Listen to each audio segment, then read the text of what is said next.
सबसे पहले आप उसका एक सर्टिफिकेशन देखते हो जिसमें यू या ए सर्टिफिकेट होता है। यस उसमें मूवी की लेंथ लिखी होती है, मूवी कितनी बड़ी है।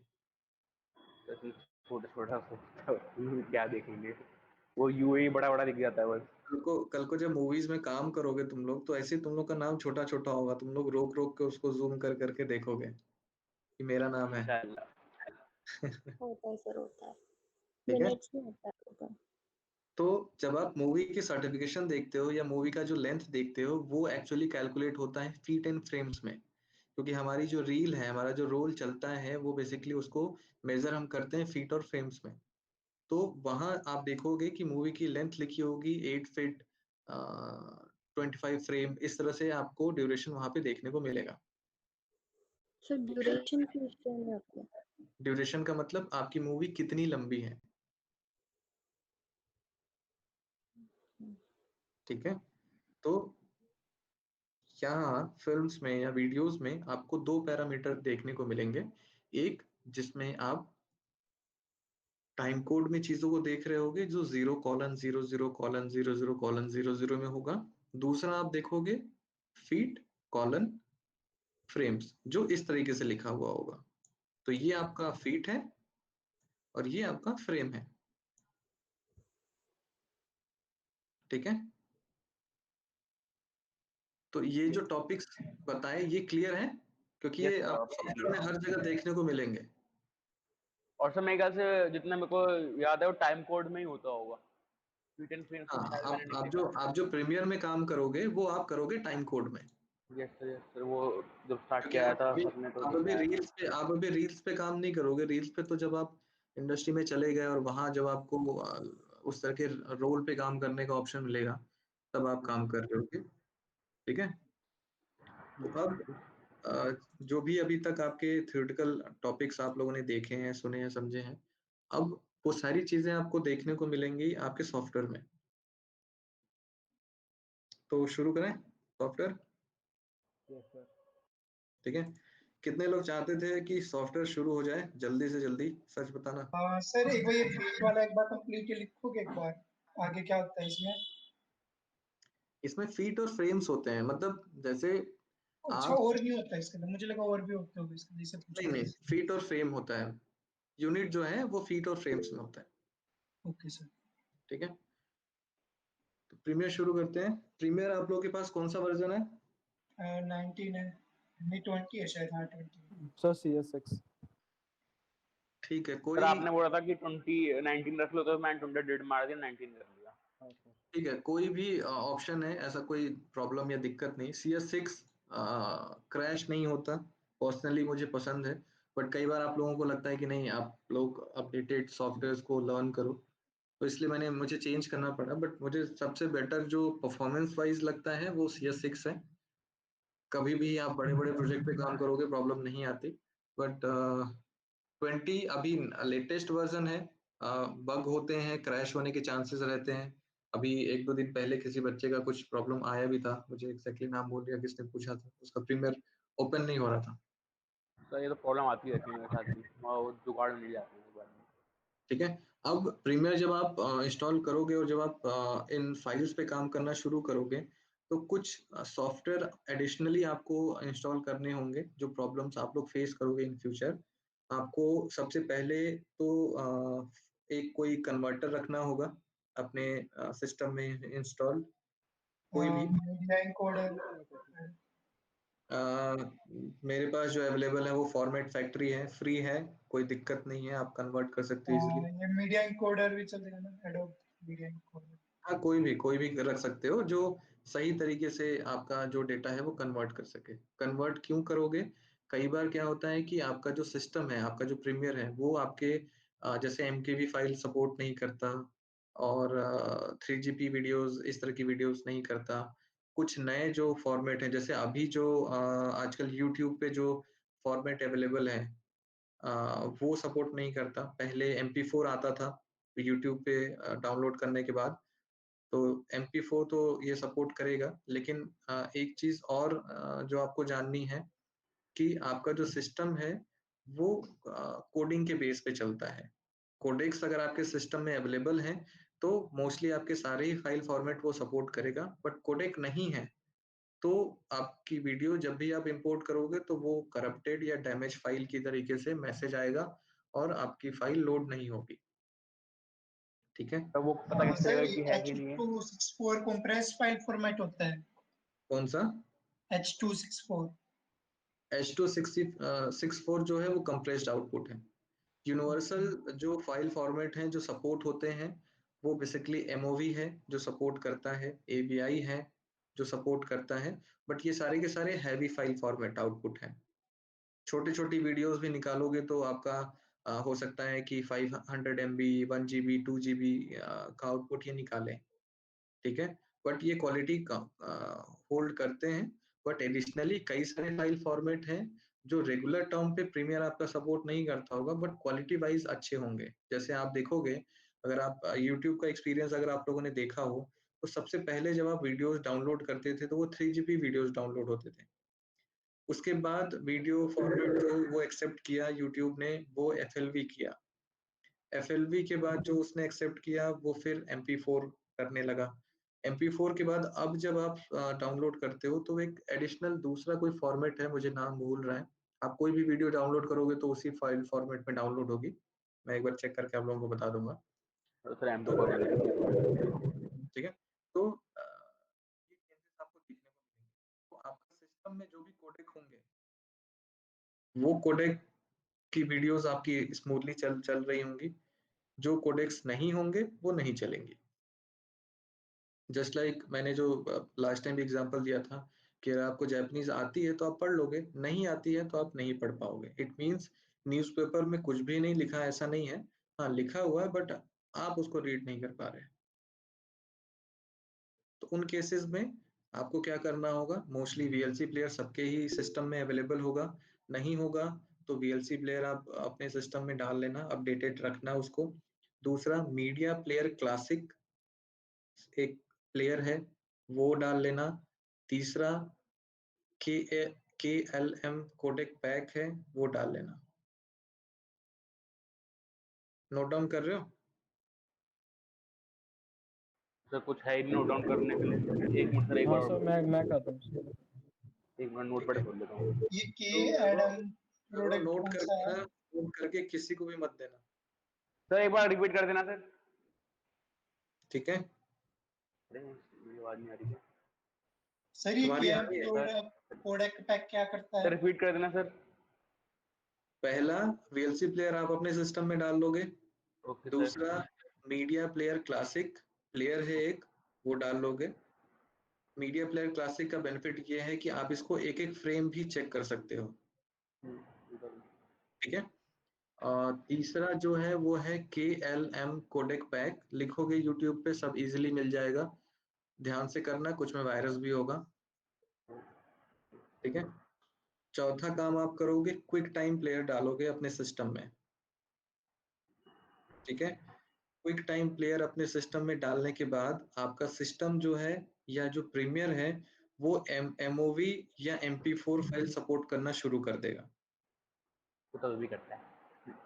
ठीक है, प्रीमियर की बात कर रहा हूँ। ठीक है, सर इनमें से कौन कौन ऐसी चीजें हैं जो क्या कहते हैं वो पेड नहीं पेड है? कोई भी पेड नहीं है, सब फ्री है। ठीक है, और कोई भी पेड वेड मत ऐसा उस चक्कर में मत फंस जाना, सब फ्री है। ठीक है, सर ये एक बार बता ये दो, KLM प्रोडक्ट पैक हमारे इसमें अवेलेबल नहीं होगा लैपटॉप में? नहीं, आपके सिस्टम में अवेलेबल नहीं होगा। इंटरनेट पे जस्ट आप लिखोगे ना आपको मिल जाएगा, पहले दूसरे लिंक पे ही चले जाना, फ्री है, वो सब मिल जाएंगे आपको। ठीक है, कोडेक पैक क्या करता है, आप लोगों ने शायद आप लोग के टाइम में तो नहीं था, पहले रियल प्लेयर होता था। ठीक है, कुछ वीडियोस होती थी जो सिर्फ रियल प्लेयर ही चलाता था। ये पहले प्रॉब्लम ज्यादा होती थी कि आपको अलग अलग फाइल फॉर्मेट के लिए अलग अलग प्लेयर डाउनलोड करने पड़ते थे। बट अभी क्या होता है, आपके सिस्टम में जैसे ही आपने कोडेक्स डाल लिए, अब आपके सिस्टम में कोई भी प्लेयर है वो कोडेक्स इंटरलिंक्ड होते हैं। मतलब पहले आपका जो डिफॉल्ट एक प्लेयर होता है ना, window media player yes sir. पहले आता था, तो शुरुआत में जब आप विंडो फॉर्मेट करते हो तो आपका विंडो मीडिया प्लेयर आपका बड़े सर्टेन वीडियोस को ही चलाता है। जैसे ही आपने वीएलसी प्लेयर और बाकी सारे प्लेयर आपने डाल लिए, आपका जो विंडो मीडिया प्लेयर है वो सारे वीडियोस को चलाना शुरू कर देगा। क्यों? क्योंकि आपने एडिशनल जो कोडेक की रिक्वायरमेंट थी वो आपने पूरी कर दी। तो जैसे ही आप इन सारे प्लेयर को आप डालोगे, तो हर एक प्लेयर में जो कोडेक इन्फॉर्मेशंस हैं, वो इंटरलिंक्ड होते हैं, वो शेयर हो जाएंगे सब में। सर तो ये फिर KLM की जगह K लाइट आ रहा है। हाँ, चलेगा। चले ठीक है। और तुम लोग उसी समय तुम लोग ये दो तरफ काम मत किया करो। तुम लोग सेशन ले रहे हो तो तसल्ली से सुन लिया करो। हो सकता है कि तुमको अभी ये सारी चीजें समझ ना आए, बट धीरे धीरे जैसे तुम सॉफ्टवेयर यूज करोगे आपको समझ में आने लगेगा ये सारी बातें क्यों मैं कर रहा हूँ। वो है तुम लोग अटेंशन तुम लोग अटेंशन सेशन पे रखा करो, चीजों को ध्यान से सुनो। ठीक है। और इन केस पहले के टाइम जो लोग रिकॉर्ड करते थे वो रिकॉर्ड मत किया करो। आप लोग बाउंड हो जाते हो खुद को रिकॉर्डिंग पे जाने के लिए। सर तो होता ही नहीं है रिकॉर्ड अब। पता नहीं मुझे, क्या मैंने डिफॉल्ट है? किया नहीं, बट पहले क्या होता था क्लासेस में भी ना, जब आप प्रोजेक्टर पे सेशन लो तो आप कई सारे बच्चे रिकॉर्ड करना शुरू करते थे, बट वो ठीक नहीं है। आप उतना तो डेटा आपके पास अवेलेबल होगा बट आप कंसंट्रेट नहीं कर पाते। ठीक है, तो चलते हैं सॉफ्टवेयर पे।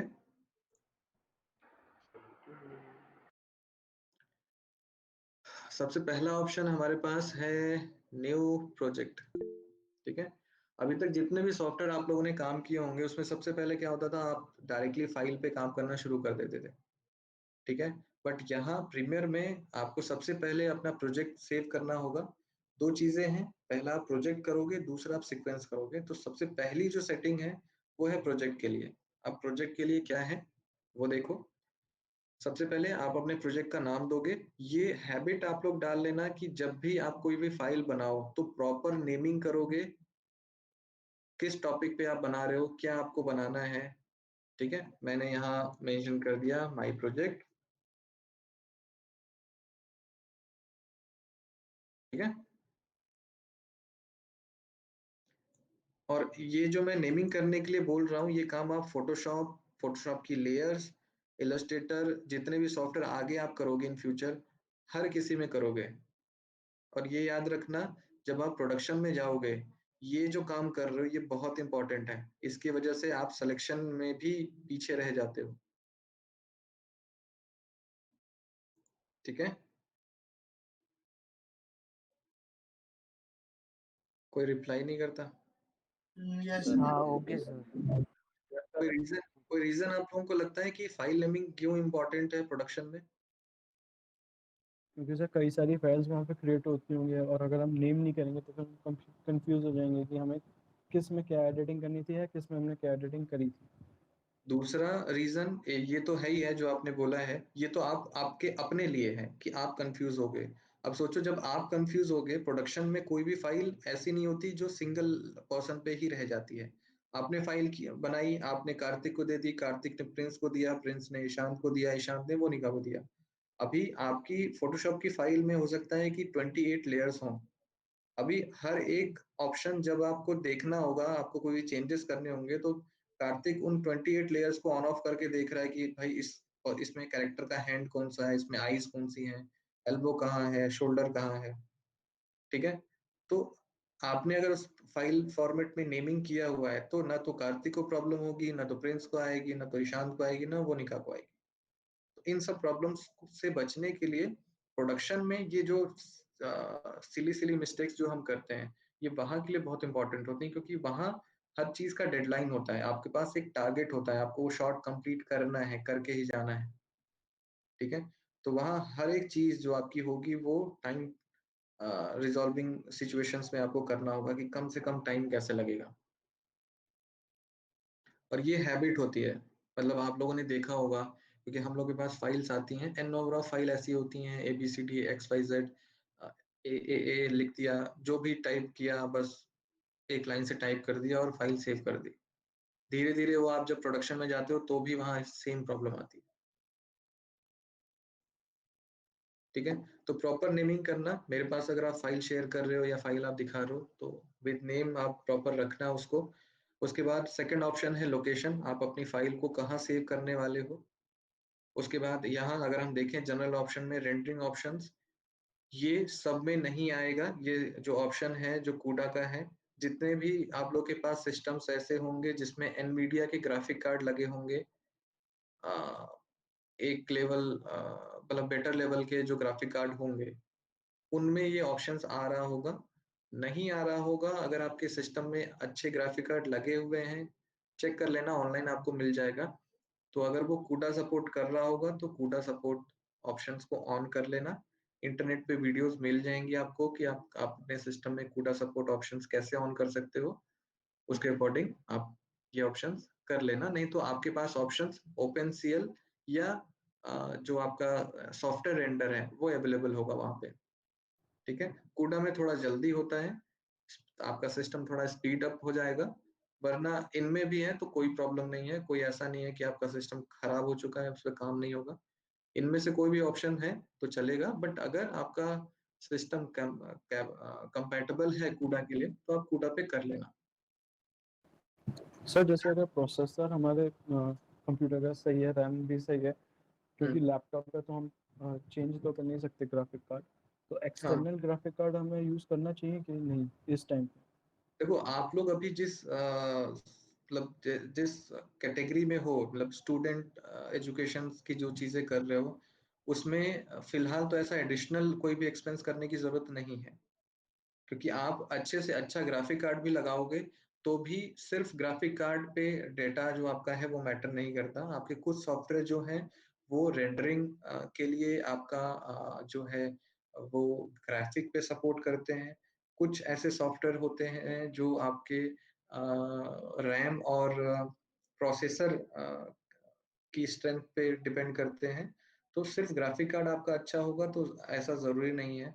और दूसरा कंपैटिबिलिटी बहुत इंपॉर्टेंट है। कंपैटिबिलिटी का मतलब ये है कि हो सकता है मेरा जो सिस्टम है वो i3 हो और ग्राफिक कार्ड मेरा कोई नॉर्मल ग्राफिक कार्ड हो, और मुझे लगा कि मैं इसका रैम जो है वो 32 GB या 48 GB कर दूं, तो भी वो 100% सपोर्ट नहीं करेगा। क्यों? क्योंकि आपने सिर्फ एक वैल्यू को बढ़ाई है। आप कंपैटिबिलिटी में जब चलोगे तो वहाँ बहुत सही रिजल्ट आपका सिस्टम दे पाएगा। मतलब कि अब अगर आपके पास i3 है या i5 है, तो i3 या i5 से सपोर्टिव ग्राफिक कार्ड हो और उतनी ही मेमोरी हो आपके पास, सिर्फ किसी एक वैल्यू को बढ़ाकर सिस्टम बेटर परफॉर्मेंस नहीं देगा। तो आपका अगर सिस्टम है वैभव, तुम्हारे पास i3 है या i7 है? i3। अच्छी है, तो उसमें अगर आप बहुत अच्छा ग्राफिक कार्ड भी लगा दोगे, पहला तो कंपैटिबिलिटी की प्रॉब्लम आएगी।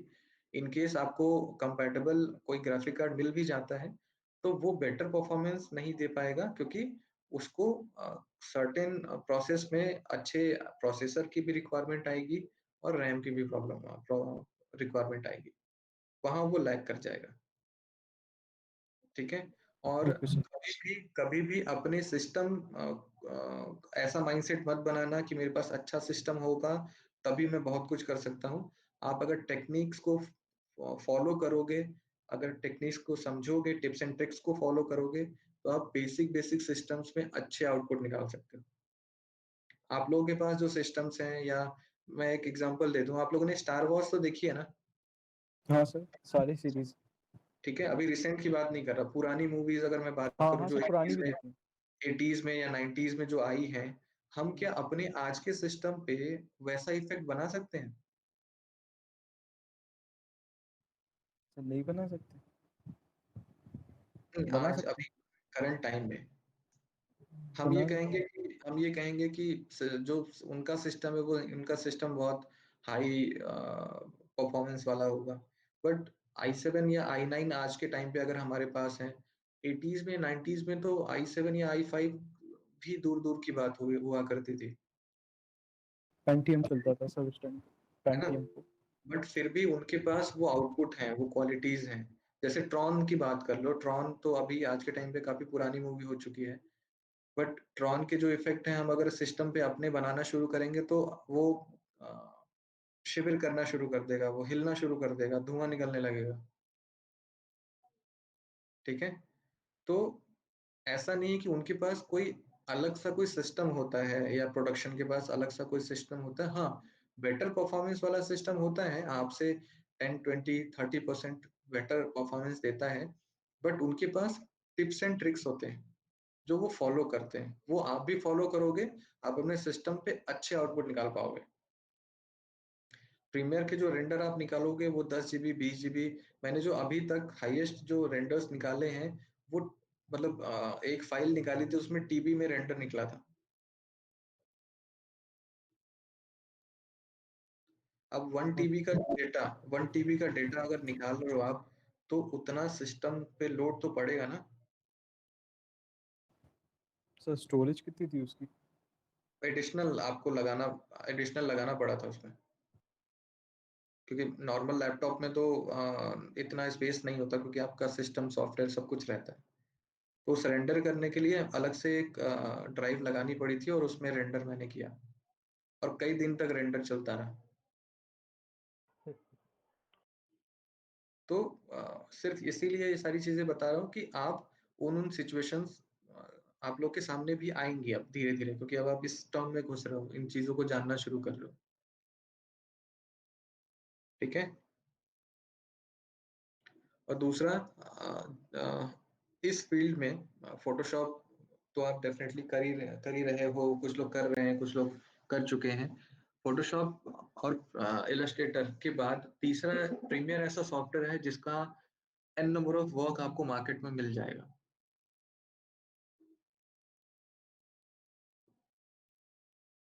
ठीक है। वैभव, तुमको मैंने जो साइट बोली थी उस पे गए थे तुम? सर मैं बिहांस पे गया था, मैं और नेट पे देख रहा था। देखो बिहाइंस जो है वहाँ अपने जो आर्टिस्टिक स्किल्स हैं वो शोकेस करते हैं स्टूडेंट या आर्टिस्ट। बिहाइंस डिफरेंट प्लेटफॉर्म है, और जो जैसे आप लोग चाहते हो कई बार कि आप लोगों को कुछ ना कुछ वर्क मिले, तो उसके लिए आप लोग को अपना प्रोफाइल बनाना होता है। प्रोफाइल के लिए कई सारी प्लेटफॉर्म है, अपवर्क है, वर्क एंड हायर है, freelance.com है। इस तरह के प्लेटफॉर्म्स है जहाँ कई सारे काम आपको मिल जाएंगे और बड़े बेसिक लेवल के मिलेंगे। आपको बिडिंग करनी होती है, आप बिड लगाओगे। मैं शायद, मुझे 1 मिनट देना, मैं आपको मैंने दिखाता हूँ। बहुत में सर मिलते ही नहीं है। मैं क्या चीज? अपवर्क वगैरह पे तो सर मैंने बहुत बिड कर रखे हैं ग्राफिक डिजाइनिंग पे, जो कि बहुत बेसिक काम थे, बट नहीं मिलता। हाँ नहीं सर, तो मैंने भी किया था फ्रीलांसिंग पे सर, बड़ा मुश्किल होता है। मैं, हाँ अपवर्क पे नहीं गया था, मैं फ्रीलांसिंग पे सर मैंने पेड भी ले लिया था पर नहीं तो मैं कभी भी आपको किसी भी चीज के लिए पेड वाले ऑप्शंस के लिए जाने के लिए रिकमेंड नहीं करूंगा। पेड पे मत जाओ। देखो वहां क्या है, ये ऐसी चीज नहीं है आपको बोलूंगा कि आप गए वहां पे जैसे ही आपने एक बिट लगाई और आपको वो काम मिल जाएगा। देखो इस तरह से नहीं होता। जो फैक्ट है आप फैक्ट में रहो, रियलिटीज देखो। सबको काम चाहिए, सबको काम चाहिए, और फ्रीलांस वाला काम जो प्रोफेशनल्स हैं उन लोगों को भी चाहिए होता है। आप कल को जब जॉब करना शुरू करोगे, हो सकता है कि आप 10 to 6 काम कर रहे हो, आप घर आने के बाद आपको लगता है कि आप फ्री बैठे हो, क्या करोगे? आप फ्रीलांस तो देखोगे ही देखोगे। तो आपको सिर्फ आप ही नहीं हो उस क्राउड में, आपके अलावा मतलब एन नंबर ऑफ मार्केट के लोग हैं जो अवेलेबल है वहां पे करने के लिए। तो आप होप नहीं हार सकते कि आपने 4 बार बिड कर दिया, आपने 4 महीने से देखा, आपको नहीं मिला। मिलता है। आप लर्निंग के लिए आप वो बिड डाल दो जो शायद आपको हो सकता है कि फ्री में काम करना हो। जहाँ लोगों ने 50 डाला है, वहां आप 10 से शुरू करो। मेरे पास कई सारे स्टूडेंट्स हैं जो वहां पे अच्छा काम कर रहे हैं। और दूसरा जो आपको बेनिफिट मिलेगा, पहला काम जब आप किसी भी पर्सन का करोगे, तो वो हो सकता है कि आपने किसी भी लो बिडिंग में कर दिया। सेकेंड टाइम आपको बिड करने की जरूरत नहीं है, आपके कॉन्टेक्ट उस पर्सन से होंगे, अब आप डायरेक्टली कम्युनिकेशन में होगे अगर आपका काम उसको पसंद आया तो। फिर बिडिंग नहीं होती। आप जस्ट क्लाइंट तक पहुंचो, अपने वर्क का एक्सपीरियंस उसको कराओ, उसके बाद आपकी अपनी सेपरेट डीलिंग होगी उससे। आपको 10 रुपए लेना है, आपको 100 रुपए लेना है, आपको 1,000 रुपए चार्ज करना है, आप इंडिविजुअल उससे चार्ज कर सकते हो। आपका काम अच्छा है तो वो देगा। हाँ बट ऐसा मत करना कि आपने आज 10 रुपए बोला, कल को सीधे 1,000 रुपए बोल देना, भाग जाएगा। ठीक है। Yes yes sir. सर। और दूसरा काम प्रीमियर का जो है, प्रीमियर में जब तक मैं इंटरफेस या बाकी ऑप्शंस बता रहा हूँ, उसके बाद आपका असाइनमेंट बेस पे ही सेशंस होंगे। मोस्टली जितने भी कॉन्सेप्ट्स हैं वो मैं आप लोगों को समझा रहा हूँगा। प्रीमियर के बेसिक टूल जो हैं वो आपको पता चल चुके होंगे तब तक। फिर आपके पास टॉपिक बाय टॉपिक असाइनमेंट होंगे। असाइनमेंट में क्या होने वाले हैं, क्या करने वाले हो, वो आप समझ लो। हर वो असाइनमेंट कर रहे होगे जो मार्केट में डायरेक्टली आप किसी भी पर्सन का काम कर सकते हो। जैसे ट्रैवल एजेंसीज़ आज के टाइम पे तो बुरी हालत है, बट जब आप पहले सिचुएशंस में थे, ट्रैवल एजेंसीज़ को ट्रैवल वीडियोज़ की रिक्वायरमेंट होती थी, वो आप बनाओगे। म्यूज़िक वीडियोज़ कैसे बनते हैं, किस कॉन्सेप्ट से बनते हैं, वो आप लर्न करोगे, इमेजेस और वीडियोज़ के थ्रू। उसके बाद प्रोमोस या टीज़र्स कैसे बनते हैं, वो आप बनाओगे। अ, और असाइनमेंट आपके पास ये होंगे जिसमें प्रोमोज़ में आप करते ये हो कि मूवी रिलीज़ होने के पहले प्रोमो हम बनाते हैं। दूसरा सेगमेंट आपके पास होगा कि आपको 3 मिनट मिलेंगे, 3 मिनट में आपको एंटायर मूवी को दिखाना है। पूरी मूवी को समराइज़ करना है, वो आप करोगे। ये सारे के सारे मतलब कॉम्पिटिशन लेवल की चीज़ें हैं, जो आप कॉम्पिटिशन्स में भी करते हो। कई सारे एजेंसीज़ हैं जो इस तरह के कॉम्पिटिशन्स निकालती हैं, जहाँ पे आप 3 घंटे की मूवी को 3 मिनट में दिखाना होता है, ठीक है? और एडिशनल आपको जो करना है उसमें एक चीज़ और करनी है, जिसमें आपके पास एक बड़ा एडवर्टाइज़मेंट होगा जो शायद 120 या 150 सेकंड का होगा। उसके मल्टीपल वर्ज़न आपको बनाने होंगे जैसे 60 second, 45 second, 30 second, 15 second, 10 second और 5 सेकंड। ये वर्ज़न्स आपको बनाने होंगे उसी ऐड को एडिट करके, ठीक है? Okay sir. और लॉकडाउन के बाद जो आपका सॉफ्टवेयर खत्म होने के बाद आपका जो प्रोजेक्ट होगा, उसमें आपको या तो कोई डॉक्यूमेंट्री, शॉर्ट फ़िल्म या कोई बायोग्राफ़ी। बायोग्राफ़ी के लिए आपको कोई बड़ा पर्सन चाहिए, वो शायद हो सकता है आपको ना मिले, बट आपको कोई भी शॉर्ट फ़िल्म या डॉक्यूमेंट्री आपको वो बनानी होगी इंडिविजुअल या ग्रुप में, ठीक है? इसके बेसिस पे आपका जो भी इंटरनल मार्किंग और जो आपके मार्क्स लगते हैं, वो लगेंगे। ठीक है? तो ये पूरे प्रीमियर में आप करने वाले हो और जो भी असाइनमेंट होंगे, उस असाइनमेंट के ऊपर बेस मार्केट में काम अवेलेबल है। तो आपको ये फ़ील नहीं होगा कल को कि मैंने ट्रैवल वीडियो बनाया तो उसका मैं करना क्या है? आप ट्रैवल वीडियो आपने अगर बनाया और आपको आता है, तो आप मार्केट में किसी का भी इस तरह का जो शूट है, इस कॉर्पोरेट शूट है या इस तरह की चीज़ें आप एडिट कर सकते हो। ठीक है?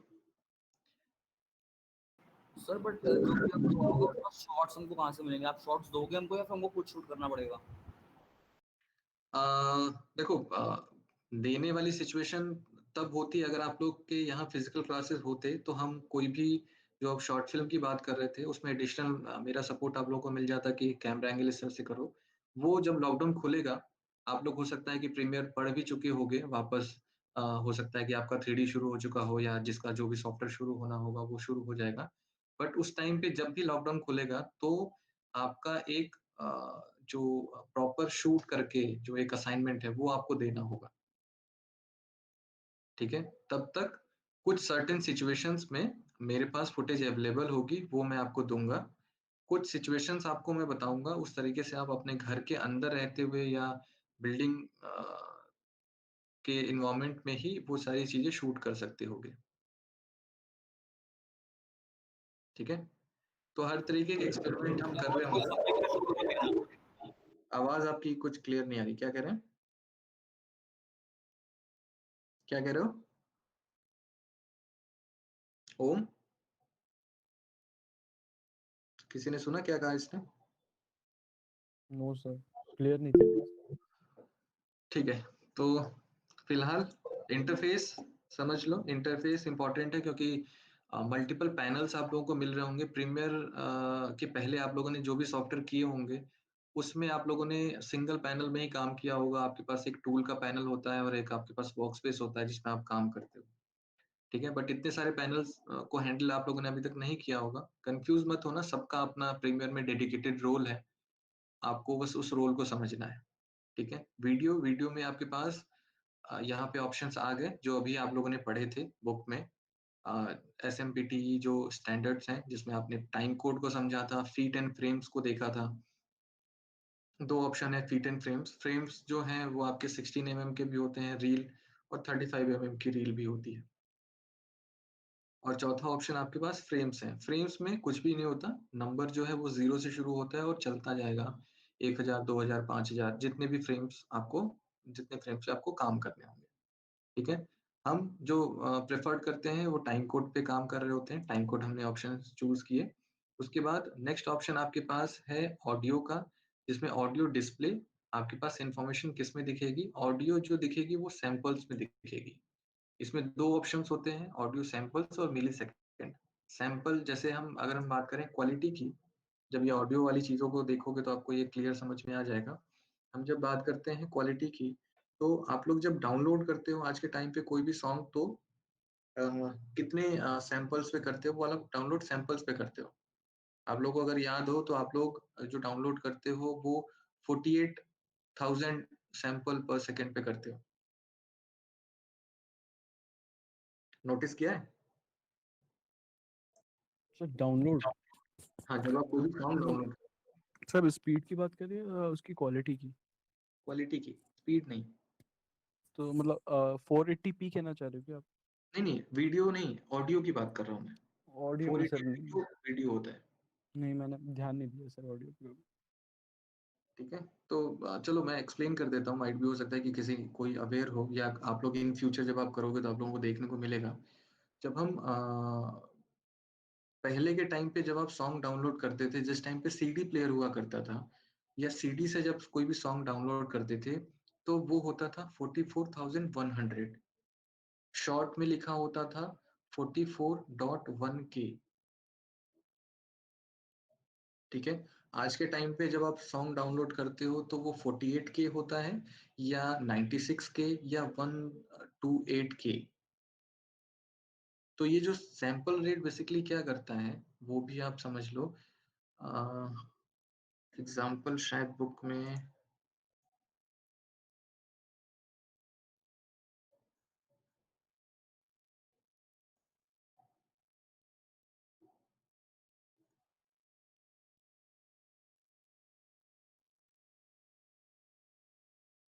नहीं दिया होगा इसमें।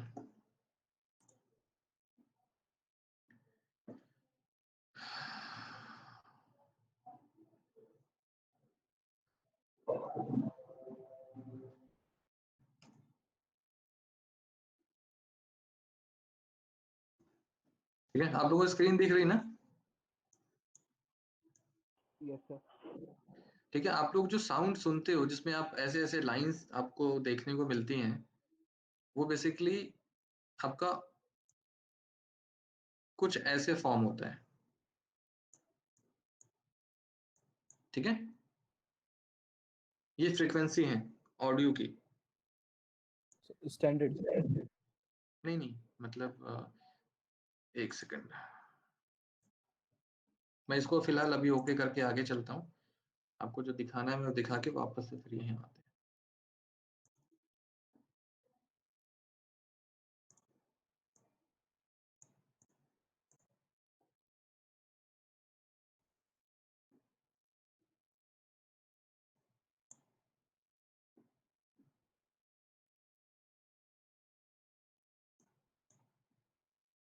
मैं इनकी बात कर रहा हूँ, ये जो दिख रहा है,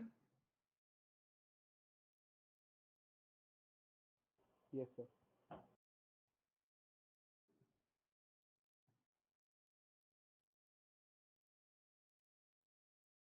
ठीक है। ये जो अभी आपको लाइन ऐसे दिख रही है, ये बेसिकली अगर आप इनको डिटेल में देखोगे जूम करके, तो ये बेसिकली इस तरह का पैटर्न होता है। ठीक है, अगर आप एक्सट्रीम लेवल पे जूम करोगे, तो सैंपल का मतलब होता है कि आप लोगों ने शायद मैथ्स में, फिर से वापस मैं मैथ्स में आ रहा हूँ, आप लोगों ने मैथ्स में ग्राफ के बहुत सारे क्वेश्चंस आप लोगों ने पढ़े होंगे, यस सर। है ना? उसमें क्या करते थे आप लोग, एक्सेस होता था, ये आपका वाई एक्सेस होता था, ये आपका एक्स एक्सेस होता था, याद है? Yes sir. हाँ यस जेड सर। भी होता है सर। जेड एक्सेस भी जेड तो फिर वो डेप्थ में जाना पड़ेगा। तो वहां क्या होता था, आप लोग पहले कुछ वैल्यूज से डॉट लगाते थे, आप लोग को डॉट मिलता था, ठीक है। उन डॉट से आप क्या करते थे, स्ट्रेट लाइन ऐसे क्लिक खींचते थे, ठीक है, ऐसे ही करते थे ना। Yes sir. Yes sir. उसके बाद आप इसको एक कर्व का फॉर्म देते थे, ठीक है। ये जो मैंने आपको बताया 44 100 या 48,000, ये यहां से यहां तक डॉट की वैल्यू है, समझे? नहीं समझे? वैल्यू मतलब कैसे? मतलब यहां से यहां तक का जो कर्व बना है वो 48,000 डॉट से मिलकर बना है, अच्छा सर। ठीक है। अब ये समझो कि अगर मैं 22 पे काम करूं, 22,000 पे, तो डॉट की वैल्यू कम होगी, यस। तो आपका जो कर्व है वो उतना स्मूथ नहीं होगा, हाँ ठीक है। हाँ तो सर। जितना कर्व आपका रैंडम होगा, जितना अप एंड डाउन होगा, उतना ही ऑडियो की क्वालिटी खराब होगी। ये डॉट की वैल्यू जितना ज्यादा होगी, आपका कर्व उतना ही स्मूथ होगा और आपका साउंड उतना ही स्वीट होगा। Clear? Yes sir. Yes sir. Suppose मैं इसको न्यू फाइल करता हूँ, न्यू कहाँ से करते हैं, मतलब ये वीडियो से थोड़ा अपोजिट हो गया, जैसे वीडियो अगर कम डॉट्स हो तो तब स्मूथ करती है। ठीक है। अब सपोज मेरे पास एक डॉट यहाँ है, एक डॉट यहाँ है और एक डॉट यहाँ है, तो मेरा ये कर्व नहीं बनेगा ना प्रॉपर, ठीक है। तो ये जो है ये नॉइज जनरेट करेगा, रिदम नहीं है। और मेरे पास यहाँ यहाँ यहाँ इस तरह से डॉट अगर होता तो क्या होता, मेरा साउंड जो है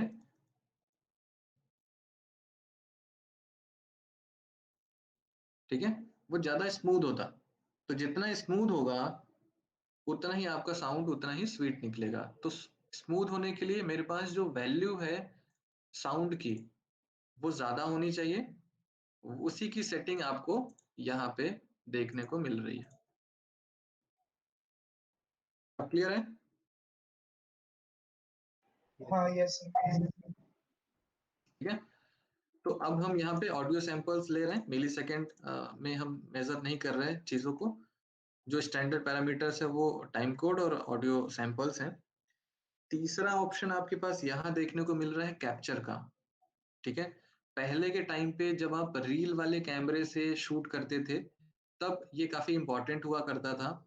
आज के टाइम पर आपको कैप्चर नहीं करना होता। कैप्चर करने के लिए आपके सिस्टम में कैप्चर कार्ड लगा होता है जो एनालॉग डेटा से वीडियो डेटा में कन्वर्ट करता है, डिजिटल डेटा में कन्वर्ट करता है। तो किसी के भी घर पे पुराना अगर कैमरा होगा जिसमें रील लगती होगी, उसको उसने देखा होगा कि सिस्टम में एक वायर लगता था जो कैमरे से निकलकर सिस्टम में लगता था। कैमरे से हम वीडियो को प्ले करते थे, यहाँ पे हम कैप्चर करते थे। तो क्या होता था, वो जो प्लेयर है वो प्ले होता था और वहां से डेटा हमारे सिस्टम में सेव होता था। उसको हम बोलते हैं कैप्चर करना, डेटा कैप्चर करना, ठीक है। आज के टाइम पर अब नहीं होता, या अगर आज के टाइम पर रील वाले कैमरे अवेलेबल होंगे तभी ये ऑप्शंस काम करेंगे। तब तक आप कैप्चर नहीं कर सकते क्योंकि आपके पास तो एनालॉग डेटा नहीं मिल रहा, आपके पास डिजिटल डेटा ही अवेलेबल है। आप लोग पेन ड्राइव लगाते हो, चिप लगाते हो और आप कैप्चर कर लेते हो, ठीक है। तो यहाँ इसकी कोई रिक्वायरमेंट नहीं आने वाली। क्लियर?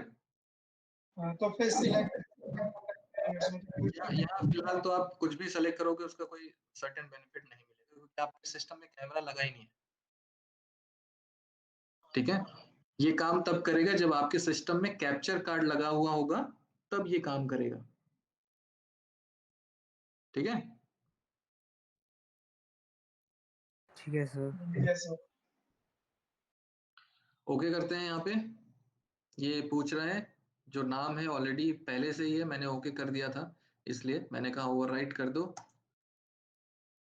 अब मुझे मेरे पास एक फ्रेश विंडो मिल गई है जिसमें मल्टीपल पैनल हैं, ठीक है। अब यहाँ आपके पास प्रोजेक्ट पैनल है, मीडिया ब्राउजर है, उसके बाद यहाँ आपके पास इफेक्ट कंट्रोल है, मल्टीपल अलग अलग पैनल्स हैं। अब देखकर आप लोगों को ये समझ में आ रहा हो कि इतने सारे पैनल्स का हमें करना क्या है ना। कितने Yes, sir. लोग फोन से सेशन ले रहे हैं? समय मैं सर, हम्म, मतलब मैं फ़ोन से ऑडियो देख रहा हूँ और लैपटॉप से वीडियो। हाँ चलेगा, वो तो चलेगा, बट अगर आप सिर्फ फोन से अभी अगर आप एक्सेस कर रहे हो तो प्रीमियर में थोड़ी सी प्रॉब्लम होगी, क्योंकि मल्टीपल पैनल हैं। उस समय काफी कंफ्यूजन हो जाता है कि मैं कहाँ क्लिक कर रहा हूँ, किस पे कर रहा हूँ। तो अगर पॉसिबिलिटीज आपके पास है कि आप सिस्टम पे सेशन ले पाओ, तो आप सिस्टम पे ही लेना, ताकि आपको हर एक ठीक वैल्यू है सर, अगली क्लास सर में। मीट में एक प्रॉब्लम होती है, अगर हम सिस्टम से करते हैं ना कनेक्ट, और हम अगर चाहते हैं कि हम उसमें ऑडियो सुन सकें, मतलब आवाज़ हम सुनाई तो देगी, पर हम बोल नहीं सकते कुछ, वो हमारा माइक म्यूट कर देता है। नहीं, ऐसा नहीं है, मतलब आप लोग का जो सेशन जिस प्लेटफॉर्म पे हो रहा है, हम लोग की भी सारी की सारी मीटिंग्स उसी पे होती हैं, बट ऐसा प्रॉब्लम आती नहीं है। पता नहीं सर, ऑन एक करते ही एक डिसेबल प्रॉब्लम कर आएगी देता आप लोगों के पास, एक प्रॉब्लम आएगी कि जब हम साउंड पे वर्क कर रहे होंगे, मतलब जब हम प्रीमियर में वीडियोस इंपोर्ट करेंगे और आप एडिट करना शुरू करोगे, तो सॉफ्टवेयर का जो साउंड है वो आप तक नहीं पहुंचता। तो उस समय हम एक एडिशनल कोई प्लेटफॉर्म हम निकाल लेंगे, जिसमें जैसे हो सकता है कि जूम पे कर लें। जूम अगर नहीं करना तो अभी एक और जियो का भी आया है ऑप्शन, वहाँ सिस्टम की ऑडियो जो है वो आप लोगों तक क्लियर पहुंचती है। अगर मैं इंटरनेट पे कोई वीडियो चलाऊं तो आप लोगों को साउंड आएगा, बट प्रीमियर में कोई भी ऑडियो चलाऊंगा तो आप लोगों को साउंड नहीं आएगा, ठीक है। तो अभी आप लोग इस तरह से जो सेशन ले रहे हो, हम उसके बाद एडिशनली एक कोई सॉफ्टवेयर के ऊपर डिपेंड हो जाएंगे, ताकि आपको वो प्रॉब्लम सॉर्ट आउट हो जाए, ठीक है। क्योंकि अगर साउंड ही नहीं सुनोगे तो फिर एडिट कैसे करोगे आप, ठीक है। तो इतने सारे जो पैनल्स हैं, इनको मैं एक बार फिर से रीसेट करता हूँ।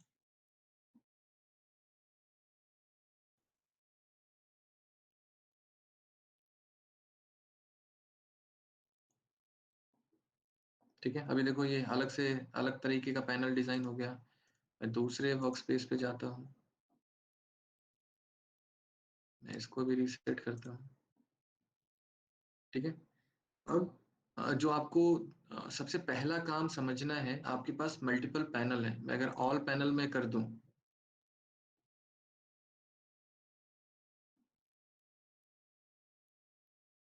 देखो इतने सारे पैनल्स हैं जिन पे आप लोगों को काम करना है।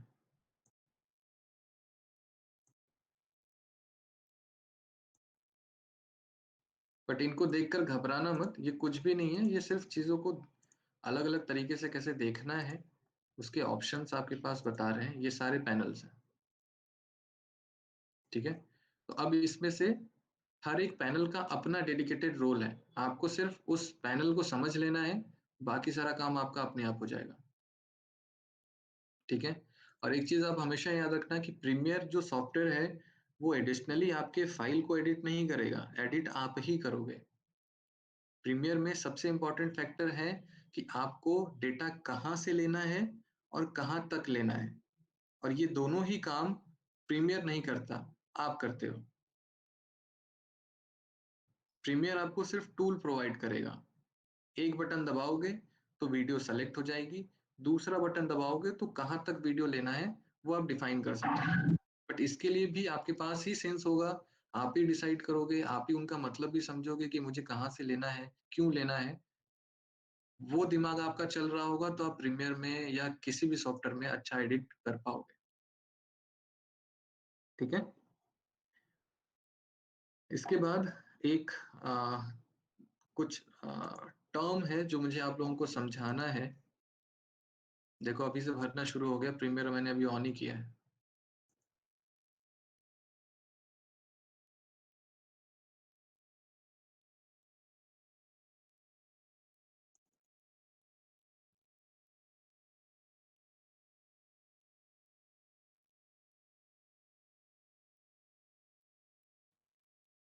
सर आप भी सर्वर लगवा लो 10-20 टीवी का। ठीक है, देखो ये जो लोग भी सेशन को अभी ज्वाइन कर रहे हैं या जिनको भी ऐसा है प्लान इन फ्यूचर कि उनको वीडियो टर्म में जाना है, एडिटर बनना है या वीएफएक्स में जाना है, वो इन 4 पॉइंट को दिमाग में बिठा लेंगे, समझ लेंगे, क्योंकि ये 4 पॉइंट जो है वो बहुत इंपॉर्टेंट है, जो आपके हर एक स्टेप पे आगे काम आने वाले हैं। पॉइंट हैं जिनको आप डिस्कशन में समझ पाओगे। पहला पॉइंट को एक्सप्लेन करेगा, क्या है वैभव, तुम बताओ।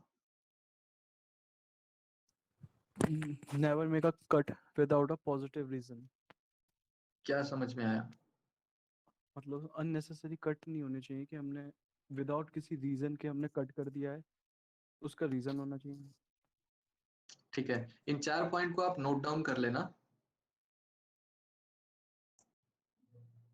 ठीक है, ओके सर, कर ठीक लिया। है। तो पहला कट आपका ये बोलता है, ये पहला रूल आपका ये कहता है कि never make a cut without a positive reason. जब तक आपके पास कोई भी पॉजिटिव रीजन ना हो, आप तब तक कट नहीं लगाओगे। ठीक है, पहले रूल के बाद जब हम दूसरे रूल पे चलते हैं, दूसरा रूल आपसे ये कहता है whenever possible cut in movement. इसका मतलब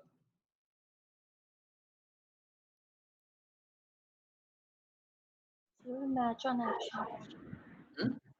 मैच ऑन एक्शन जो आपने कह रहे हैं। हाँ, आप लोगों ने मैच ऑन एक्शन के बारे में सुना था।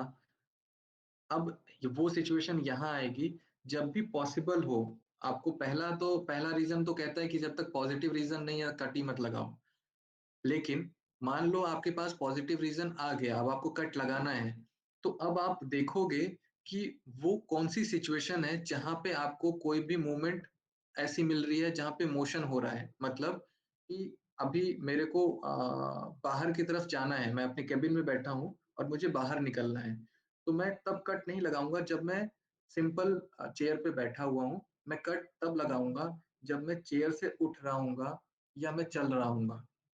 जब भी सब्जेक्ट मूवमेंट में होगा, कट आप तभी लगाओगे।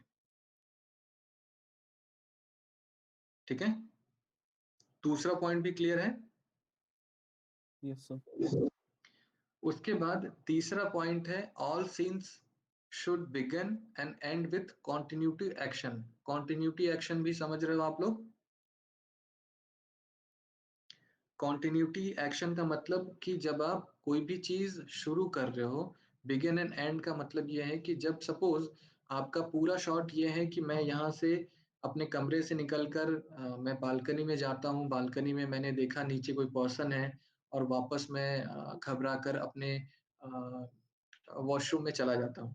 माइट भी हो सकता है कि पीछे नीचे मेरा कोई मैंने किसी ऐसे को देख लिया जो हो सकता है मुझे मारने वाला आ रहा। ठीक है, इस तरह की स्टोरी हो सकती है। तो इसका मतलब ये है कि जो भी आपका शॉट या सीन शुरू कर रहे हो आप, वो starting to end continuity action में ही होना चाहिए। मतलब कि कहीं भी ऐसा ना हो कि आपको वहां जर्क फील आए और बीच में कोई पोर्शन या सीन में कोई भी चेंजेस ऐसे किए जो जर्क दे रहा हो। मतलब मैंने अपने केबिन से निकला, मैं बालकनी में गया, तो ऐसा ना हो कि मैं अपने केबिन, पहला शॉट आपने मेरे केबिन का दिखाया और डायरेक्टली आपने बालकनी का दिखा दिया। इट मींस मैं, मेरे कमरे के बाद ही बालकनी है, जो कि शायद वैसा पॉसिबल ना हो।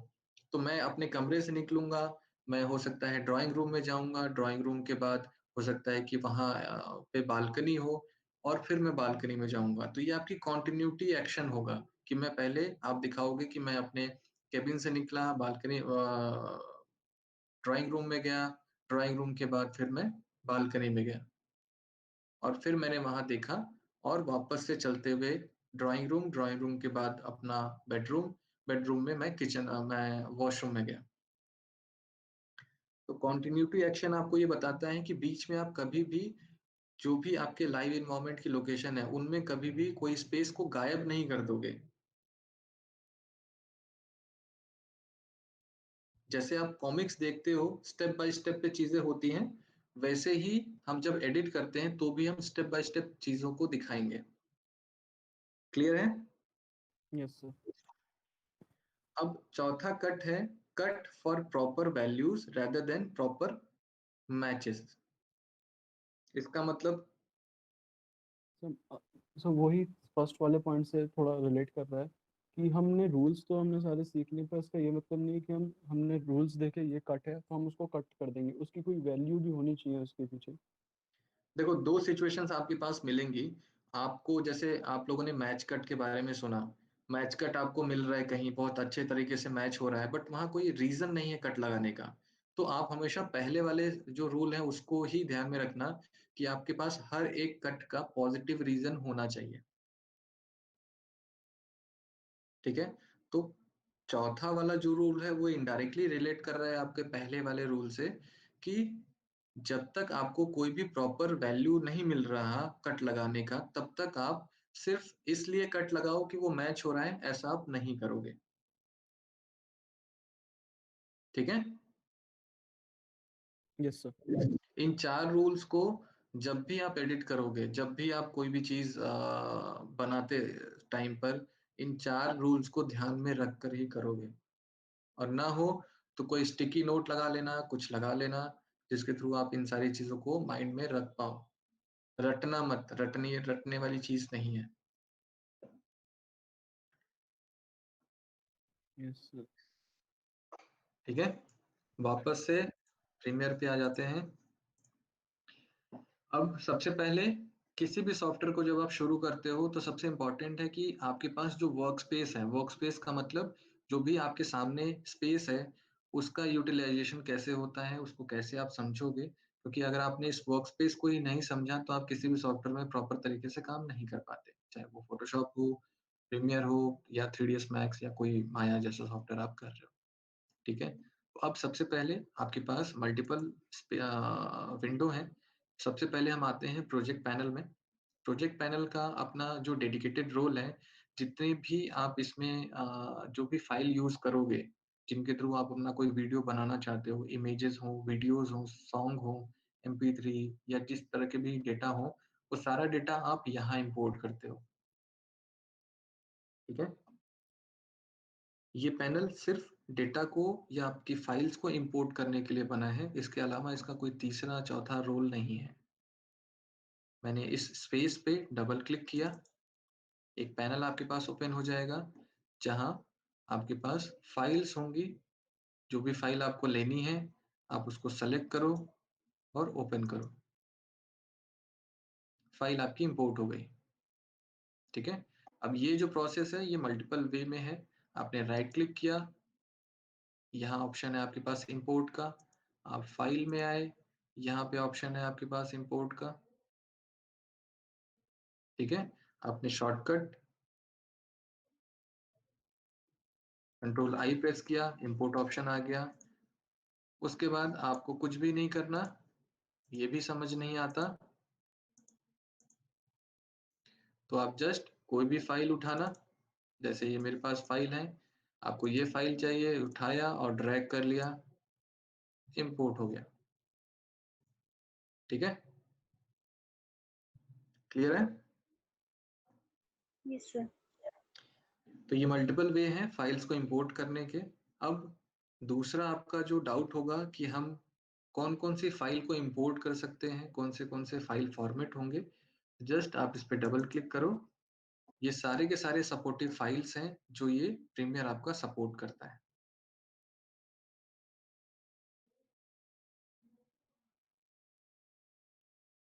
ठीक है? H264.3G2, 3GP, 3GPP .AAC, ये सारे फाइल फॉर्मेट हैं। अभी बहुत सारे फाइल फॉर्मेट आपके ऐसे होंगे जो आपने कभी देखे या सुने नहीं होंगे। वो टाइम सिचुएशन आने के बाद आपको वो सारी चीजें मिल जाएंगी।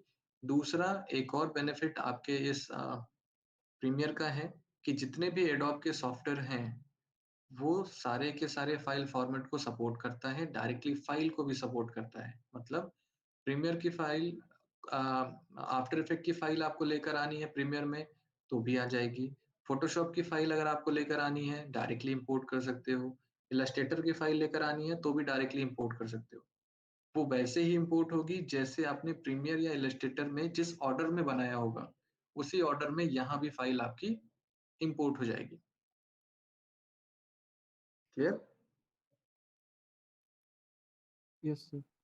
ठीक है, देखो यहाँ पे जितने भी आप यहाँ ऑप्शंस देख रहे हो, ये सारे जैसे Adobe, title designer, sound, premiere, illustrator, audition, after effect, ये सारे के सारे फाइल फॉर्मेट को सपोर्ट करता है। यूनिवर्सल एवीआई सपोर्ट करता है, बिटमैप, उसके बाद ईडीएल लिस्ट सपोर्ट करता है, टीएनजी फाइल सपोर्ट करता है, जिफ सपोर्ट करता है, जेपेग सपोर्ट करता है। ठीक है, और भी है। ठीक है, अभी जैसे यहाँ पर मेरे वाले सिस्टम में एडिशनल कुछ होंगे, जैसे रेड कैम के फुटेजेस ये सपोर्ट करता है। माइट भी हो सकता है कि आपका 19 या 20 हो तो ये शो कर रहा हो, बट कई बार नहीं करता होगा आपके सिस्टम में, या जो CS6 होगा उसमें नहीं होगा। तो उन केसेस में आपको एडिशनल जो भी फाइल फॉर्मेट, जैसे आप रेड कैम के फुटेज लेकर आ रहे हो तो रेड कैमरे का डेटा आपको डालना पड़ता है, तो फिर आपका CS6 भी सपोर्ट करना शुरू कर जाएगा। तो देखकर आप लोग कंफ्यूज मत होना कि सर के वाले सिस्टम में दिखा रहा था, मेरे वाले में क्यों नहीं दिखा रहा। जैसे क्विक टाइम प्लेयर है, तो ये क्विक टाइम के जितने भी सपोर्टिव फाइल हैं, जैसे MOV है, ये सपोर्ट करता है, PNG सपोर्ट करता है। ठीक है, तो मोस्टली फाइल फॉर्मेट है जो सपोर्ट करते हैं, जो यहाँ नहीं है वो सपोर्ट नहीं करेगा। ठीक है, ओके सर। और जो सपोर्ट नहीं करेगा, ऐसा नहीं कि आप स्टक हो गए अब आप काम नहीं कर सकते, वहां आपका काम करेगा आपका कन्वर्टर। कन्वर्ट करो राइट प्लेटफॉर्म पे और फिर वापस उसको यूज करो। जैसे MKV फाइल्स फॉर्मेट आपको यहाँ दिख नहीं रहा होगा, बट ऐसा नहीं कि MKV फाइल फॉर्मेट मुझे मिल गया तो अब मैं कुछ नहीं कर सकता। कन्वर्ट करो उसको MOV या MP3 कह रहा हूँ, MP4 में, और फिर यूज करो। ठीक है, हर प्रॉब्लम का सोल्यूशन होता है।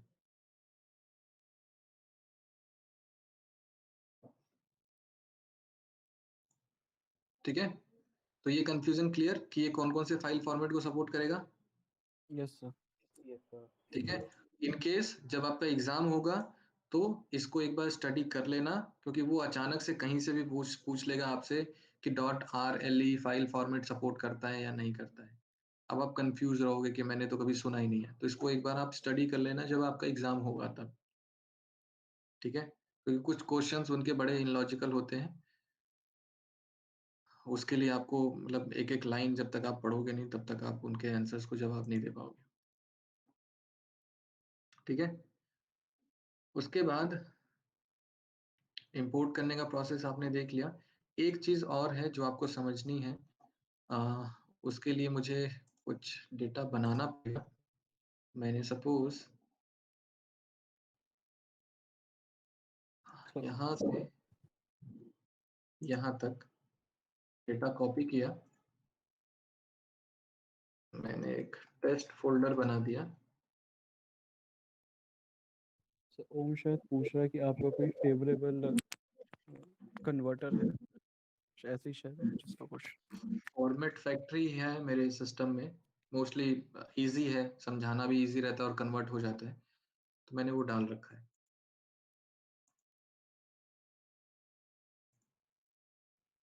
तो मुझे अभी मैंने क्या किया, मैंने जितनी भी इमेजेस हैं उनको मैंने सीरियल नंबर के थ्रू सेव करना शुरू किया। ठीक है,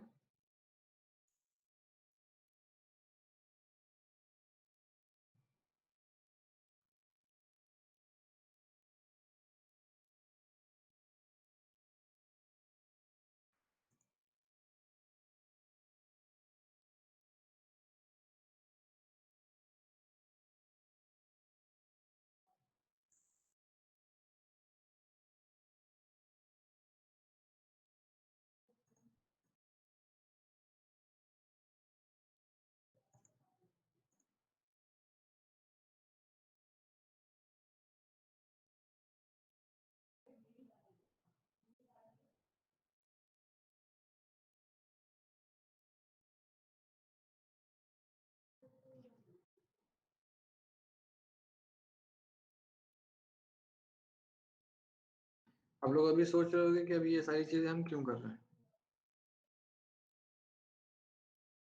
हाँ, नेमिंग क्यों होगी? ये आप देखो नेमिंग भी कितना इंपॉर्टेंट होता है वो भी देखो। वापस से प्रीमियर में आते हैं, इसको मैं कॉपी कर लेता हूँ, ठीक है। अभी आपने देखा वीडियो कैसे इंपोर्ट करते हैं, आपने देखा इमेजेस कैसे इंपोर्ट करते हैं, राइट। अब यहाँ पे मेरे पास इमेजेस हैं जो नंबर ऑफ सीरीज में लिखी हुई हैं, जैसे 1 2 3 4 5 6 7 8 9 10 25, राइट। तो अब मुझे जब मैं इसको ऐसे सेलेक्ट करता हूँ, 7 फाइलें मेरी इंपोर्ट हो गई, ठीक है। Yes sir. अब मैं वापस से इंपोर्ट करता हूँ। एक तो आपने ऐसे ड्रैग करके सेलेक्ट कर लिया, आप इसमें चूज भी कर सकते हो, जो भी इमेजेस आप चूज करना चाहो वो चूज कर लो। मैंने उसको इंपोर्ट कर लिया, ठीक है। मुझे इसे हटाना है तो बस आप सेलेक्ट करो और डिलीट मार दो, ठीक है। फिर से मैंने अभी यहाँ पर आए, अभी मुझे क्या करना है, मैं चाहता हूँ कि ये सारी जो इमेजेस हैं मैं इसको एक वीडियो फॉर्म में इंपोर्ट करूँ, मतलब बैक टू बैक एक एक इमेजेस चलना शुरू हो जाए। मैंने सेलेक्ट किया, अभी यहाँ नीचे एक ऑप्शन आ रहा है इमेज सीक्वेंस का। इमेज सीक्वेंस का मतलब होता है जो एक ऑर्डर में आपका चल रहा हो, जैसे अभी चल रहा है। मैंने एक को सेलेक्ट किया, इमेज सीक्वेंस को ऑन कर दिया और ओपन कर दिया। अभी आपने देखा एक इमेज आई है, लेकिन आप ध्यान से देखोगे तो ये इमेज नहीं है, ये एक वीडियो है। देखा क्या हुआ?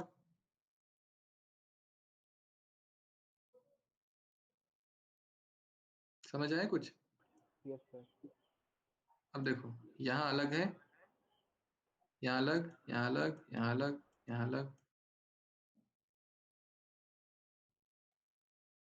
ठीक है। Yes sir. Yes sir. पर सर जैसे अभी एक में आ गया, एक फाइल में वीडियो में आ गया, अब हमें इसमें से किसी को डिलीट करना हो तो कैसे करेंगे हम?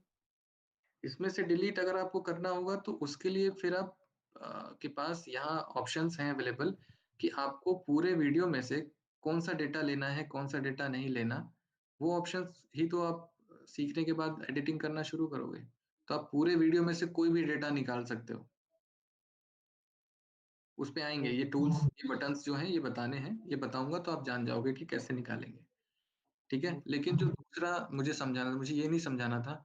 अब हुआ क्या कि अब मैंने किसी एक फाइल का नाम मैंने बदल दिया,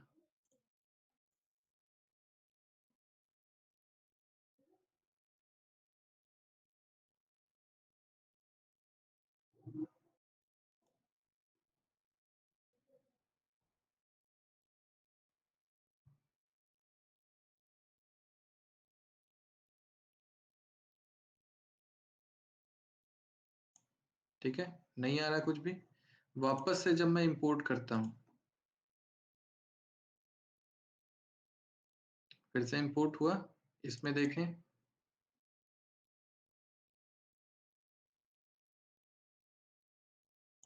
इसमें भी नहीं है। तो ये जो फाइल है, ये जो फाइल है अब ये नहीं ले रहा, समझे? Yes sir.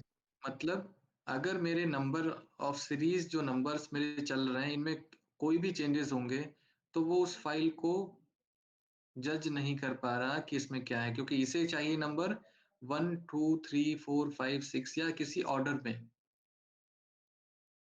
यहाँ ऑब्जेक्ट 1 ऑब्जेक्ट 2 ऑब्जेक्ट 3 ऑब्जेक्ट 4 होता तो भी चलेगा, बट वो सीरीज में होने चाहिए। सर वो सीरीज न्यूमेरिकली होनी चाहिए, अल्फाबेटिकल भी हो सकती है? नहीं, इसके इसके आगे कुछ भी आप लिख सकते हो, जैसे मैंने ऑब्जेक्ट बताया या इमेज बताया या सीक्वेंस बताया, इसके आगे कुछ भी हो सकता है। लास्ट में 01 01 02 04 इस तरीके से ही होना चाहिए ओके। न्यूमेरिक में।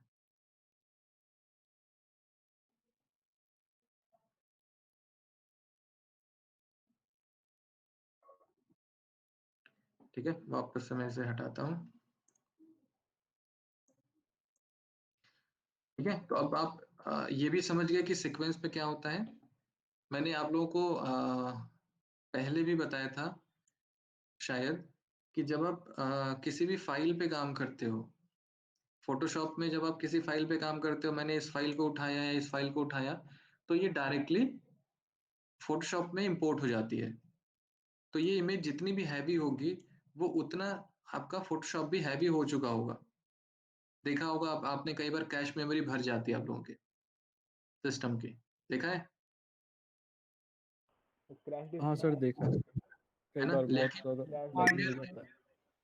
लेकिन अब उस तरीके से अगर हम प्रीमियर में देखें तो प्रीमियर ऐसा सॉफ्टवेयर है जिसका आपके फाइल साइज से कोई भी मतलब नहीं है, क्योंकि वो सिर्फ आपके सिस्टम से यूआरएल ही कॉपी कर रहा है। सपोज मैंने इतने सारे फाइल को इंपोर्ट कर लिया, ठीक है, और मैं टेस्ट फाइल फोल्डर कहाँ है, यहाँ है,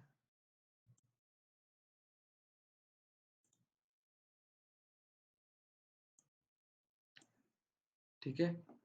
ये जैसे मैंने 1 से लेकर 7 तक किया, मैंने 6 वाली फाइल का नाम मैंने कुछ और बदल के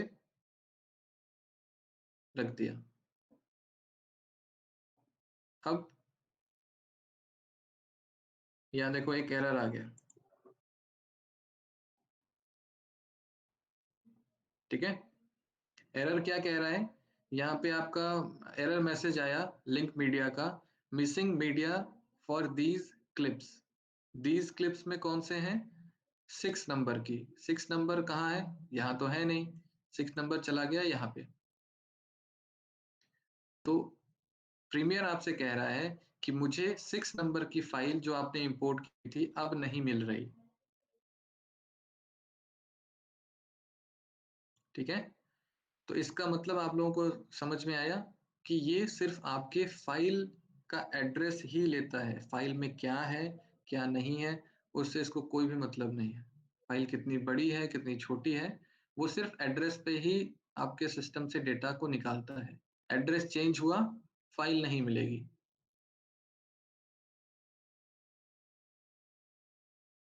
यस ठीक सर, है, समझ गया। अब मैं अगर इस 25 को 6 बना दूं,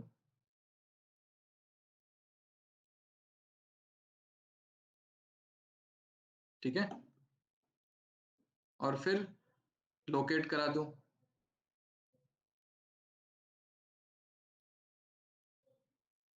कहाँ गया 6,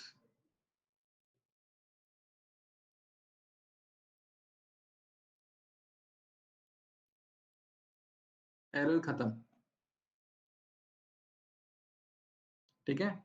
तो उसको ये नहीं देखना कि आपकी फाइल के अंदर क्या है, उसको प्रॉपर नेमिंग ही चाहिए। तो कल को आप जब यहाँ पे कोई भी फाइल इंपोर्ट कर रहे हो तो ये ध्यान रखना कि जो भी फाइल इंपोर्ट किया है उसकी लोकेशन चेंज ना हो। मतलब दूसरा एरर भी देखो, ये फोल्डर है, मैंने एक फोल्डर बनाया, इसके अंदर डाल दिया, प्रीमियर आपसे क्या कहेगा, सारी मिसिंग हो गई।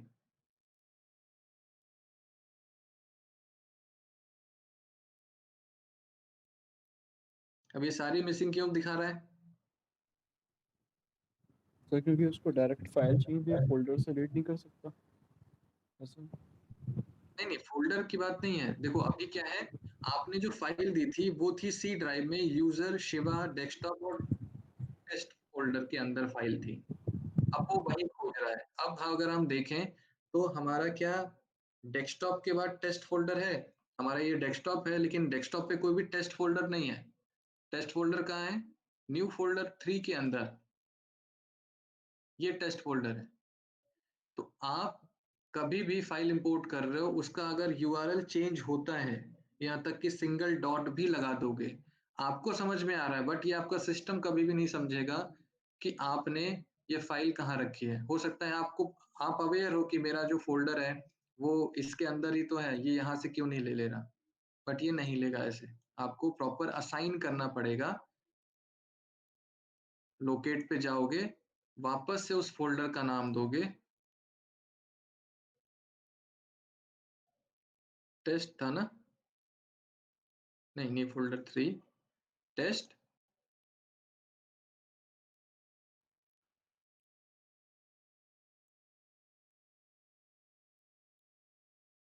सारी फाइलें इसको मिल गई।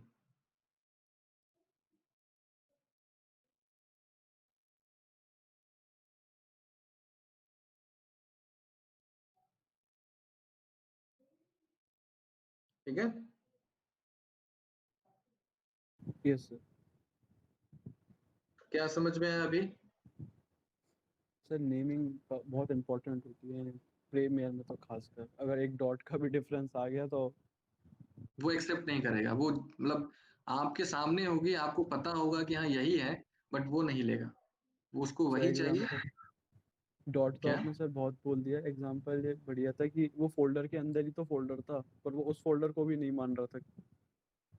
हाँ, तो सेम जैसे ये है, ऐसे ही आप भी बन जाओ कि प्रॉपर नेमिंग चाहिए आपको अपनी फाइल्स की। तो आप कल से या आज से जब भी आप काम करोगे तो प्रॉपर नेमिंग रखोगे। मल्टीपल सीक्वेंसेस या इमेजेस होंगे, उनको प्रॉपर नेमिंग करोगे। ट्रस्ट मी, बहुत इंपॉर्टेंट है। सिलेक्शंस के जो ऑर्डर है ना, पहले किसका होना है कंपनी में सिलेक्शन, ये इस टर्म पे भी देखा जाता है। सिलेक्शन होते होते रह जाता है और किसी और का सिलेक्शन हो जाता है, जिसका शायद काम थोड़ा सा वीक हो, बट अगर वो इस पूरे सिस्टम वाइज वो स्टैंडर्ड पैरामीटर्स के साथ चल रहा है, नेमिंग कर रहा है, प्रॉपर रूल्स को फॉलो कर रहा है, कंपनी उसको हायर कर लेती है। क्योंकि उसकी क्वालिटी तो रेगुलरली काम करेगा तो उसको इम्प्रूव कर देंगे, बट जो आदत नहीं है ना आपकी, वो आदत बनने में बहुत टाइम लगता है। इसलिए तो अब से फोटोशॉप हो, प्रीमियर हो, जो भी सॉफ्टवेयर करो, कोशिश करो कि हैबिट बन जाए आपकी, प्रॉपर नेमिंग करो। इम्पैक्ट तो आप यहाँ देख ही रहे हो। ठीक है? तो आपने प्रोजेक्ट पैनल देख लिया, सारी की सारी इमेजेस, साउंड, वीडियोस जो भी आपको लानी है, जस्ट आपको क्लिक करना है, लोकेशन पे जाना है जहाँ आपकी फाइल रखी है और आपको इंपोर्ट कर लेना है। अगर वो इंपोर्ट नहीं हो रहा है, कोई एरर आ रहा है, तो आपको वापस जाना है, उसको कन्वर्ट कर लेना है किसी सुटेबल फॉर्मेट में, और फिर आप उसको काम कर सकते हो। ठीक है? Yes sir. अब ये पैनल का रोल तो समझ में आ गया कि जो भी इंपोर्ट आपको करना है वो सारा यहाँ दिख जाएगा। ठीक है? हाँ एक चीज और, ये जो भी एक्टिव विंडो होगी आपकी, वो ब्लू कलर के लाइन में दिख रही होगी, जैसे ये। ठीक है? और माउस मेरा जैसे यहाँ क्लिक कर दिया, ये एक्टिव हो गया, यहाँ क्लिक किया तो ये एक्टिव हो गया, यहाँ किया तो ये हो गया। अब मुझे इसको फुल स्क्रीन पे देखना है, तो स्केप बटन के नीचे टिल्ट बटन होता है, उसको मैंने जैसे ही प्रेस किया, ये फुल स्क्रीन पे दिख गया। सर क्या है, क्या की का क्या नाम था सर? Okay, tilt. ठीक है? ओके ये बटन जैसे ही प्रेस करोगे आप, जो भी पैनल पे होगे, जैसे मैं अभी यहाँ हूँ, इसी से छोटा, इसी से बड़ा हो जाएगा। यहाँ ये बड़ा हो गया, यहाँ ये बड़ा हो गया, यहाँ ये बड़ा हो गया, यहाँ ये बड़ा हो गया। ठीक है? Okay sir. उसके बाद मेरे पास टाइमलाइन को बड़ी करना हो तो क्या करेंगे? क्या? टाइमलाइन को बड़ी करना हो तो मतलब टाइमलाइन जो आती जो जो हम कोई मीडिया इंपोर्ट कर देते हैं और उसका जो बड़ा दिखाना हो तो मीडिया इंपोर्ट कर लेते हैं, ये मतलब यहाँ। जैसे पहले मीडिया इंपोर्ट किया था ना, तो फिर आपने इनलार्ज कर दिया था उस मीडिया को, मतलब कि हमको जो ऑडियो थी उसके कुछ कुछ पार्ट्स क्लियर दिखने लग गए थे, पहले नहीं दिख रहे थे। अरे वो मैं आगे बताऊंगा, स्टेप बाय स्टेप ही चलो। मैं वो जो कर सकता हूँ तो मैं बता भी सकता हूँ, बट धीरे धीरे स्टेप बाय स्टेप चलो।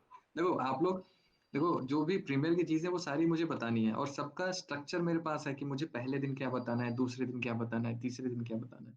मैं अगर हौच पौच करके बताऊंगा तो हो सकता है कि 4 ऑप्शन छूट जाएं, बट मैं जब स्ट्रीम लाइन में चल रहा हूँ तो आपको आपके पास सारे ऑप्शन ही आने हैं। Sure sure. ठीक है? तो अब दूसरा ऑप्शन आपके पास है सोर्स पैनल का रोल आप समझो, इंपॉर्टेंट है क्योंकि यहीं से आप काम करना शुरू करते हो। जो भी डेटा आपने इंपोर्ट किया है उसको देखने का काम, उसको एनालाइज करने का काम कि इस इमेज में या इस वीडियोस में या इस साउंड में क्या है, उसको आप यहाँ देखते हो, जज करते हो, और जितनी रिक्वायरमेंट आपको होती है उतनी रिक्वायरमेंट के अकॉर्डिंग आप फुटेज को, वीडियोस को, साउंड को यहाँ अपने टाइमलाइन पे लेके आते हो। अभी हमने टाइमलाइन क्रिएट नहीं किया है, ठीक है ओम? तुम जो पूछ रहे थे अभी हमने क्रिएट ही नहीं किया, जब क्रिएट करेंगे तो मैं उस पर आऊंगा, ठीक है? ये क्लियर? सोर्स, Yes, यहाँ sir. वीडियोस होंगे, यहाँ बटन्स हैं, इन बटन्स को अभी आप जानोगे जब आप वीडियो टर्म की बात करोगे। अभी हम सिर्फ इमेजेस पे काम कर रहे हैं, ठीक है? और इमेजेस में आपने इसको समझ लिया किस तरीके से आप यहाँ देख रहे हो, जिस इमेज पे क्लिक करोगे वो इमेज आपको यहाँ दिखाएगी। इमेज आपकी या वीडियो आपका कितना भी बड़ा हो या कितना भी छोटा हो, सोर्स पैनल आपको हमेशा फिट टू स्क्रीन ही दिखाएगा डेटा, ठीक है? तो यहाँ आ गया, यहाँ आ गया या यहाँ आ गया, सब में आप डेटा देख रहे हो। वीडियो होता तो इस तरीके से आप वीडियो को भी देखते हैं।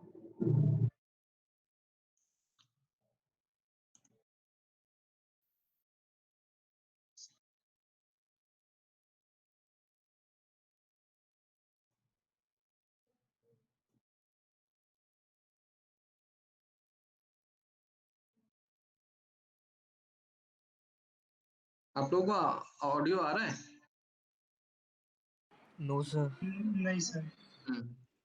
ठीक है, यही प्रॉब्लम है फिलहाल साउंड की, ऑडियो नहीं आएगा। इसका सोल्यूशन निकाल लेंगे हम दूसरे एप्लीकेशंस पे जाके, ठीक है? तो ये क्लियर हो गया कि इसका रोल क्या है, यस सर। ठीक है? तो इसी तरीके से जितने भी आपको पैनल दिख रहे हैं वो उनको देखकर कंफ्यूज मत होना, उनको ऐसा कुछ भी मत सोचना कि प्रीमियर क्या है, बहुत बड़ी चीज है, कुछ भी नहीं है। सिर्फ दो चीजें आपको समझनी है, मैं वो समझा भी दे रहा हूँ। ये वो बटन है जहां से क्लिक करोगे तो वीडियो कट होना शुरू हो जाएगी, और ये जो बटन है वो जैसे ही प्रेस करोगे वीडियो वहां तक कट हो जाएगी। मतलब ये शुरुआत करोगे और ये एंड करोगे। इसका शॉर्टकट आई है, इसका शॉर्टकट ओ है, इतना ही है प्रीमियर, ट्रस्ट मी। इसके आगे जो भी करना है वो आपका ब्रेन करने वाला है और कोई नहीं करेगा। और ये भी कहाँ आपको आई दबाना है, कहाँ आपको ओ दबाना है, ये भी आप ही डिसाइड करोगे। सिस्टम तो सिर्फ टूल देकर बैठा हुआ है। तो जितनी भी चीजें आपने अभी तक सीखी हैं, पढ़ी हैं या आपने समझी हैं, उन सब का यूज अब आपको इन टूल के साथ करना है, ठीक है? उसके बाद ये है आपका प्रोग्राम पैनल। प्रोग्राम पैनल तब तक नहीं आएगा जब तक आपका टाइमलाइन जनरेट नहीं होता। तो मैंने इस वीडियो को जो आपने यहाँ देखी है, इसको यहाँ इस पे क्लिक किया, उठाया और यहाँ छोड़ दिया, टाइमलाइन क्रिएट हो गई आपकी, और यहाँ आपका प्रोग्राम पैनल भी दिखना शुरू हो गया, ठीक है? जो टाइम यहाँ चलेगा वही टाइम यहाँ पे चलेगा। ये है आपका करंट टाइम इंडिकेटर, मतलब आप जिस जगह पे भी हो वो आपका करंट टाइम क्या है वो आपको ये बता रहा होगा। आप 51 सेकंड पे हो, यहाँ आप 14 सेकंड 24 फ्रेम पर हो, ठीक है? तो ये आपका काम वही कर रहा है जो आपने अभी बुक में पढ़ा था।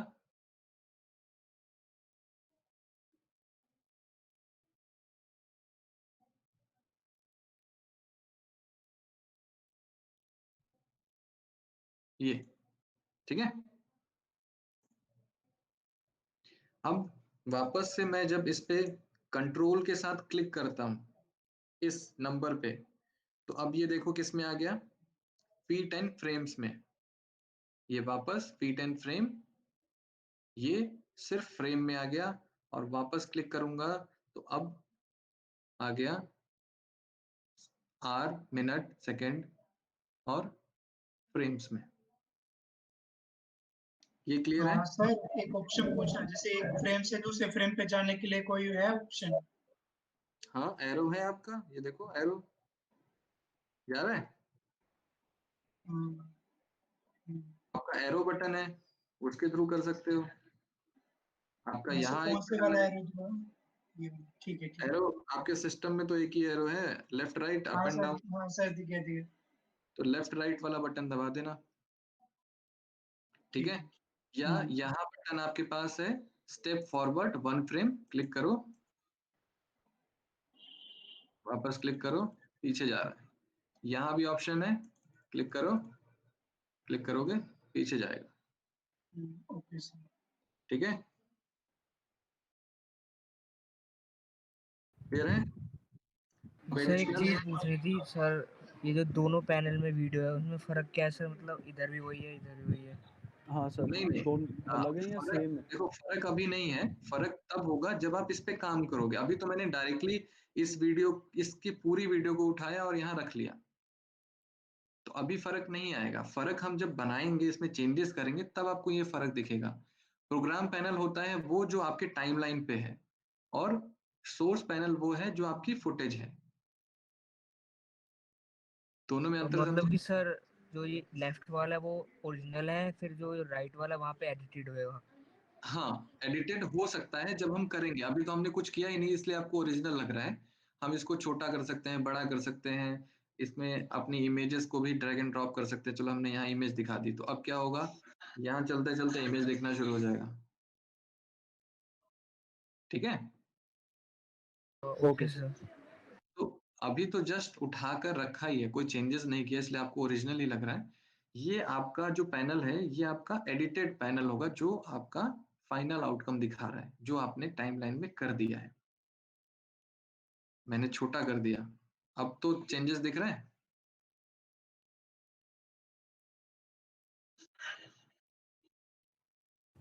हाँ सर, समझ गया सर। ठीक है, तो यहाँ टाइमलाइन के बारे में भी आप अब समझ लो। टाइमलाइन वो एरिया है जहाँ पे आप अपने सारे इमेजेस फुटेजेस को एडिट करोगे। इस स्पेस में डिफॉल्ट में 3 वीडियो लेयर आपके पास होंगी और 3 ऑडियो लेयर होंगी।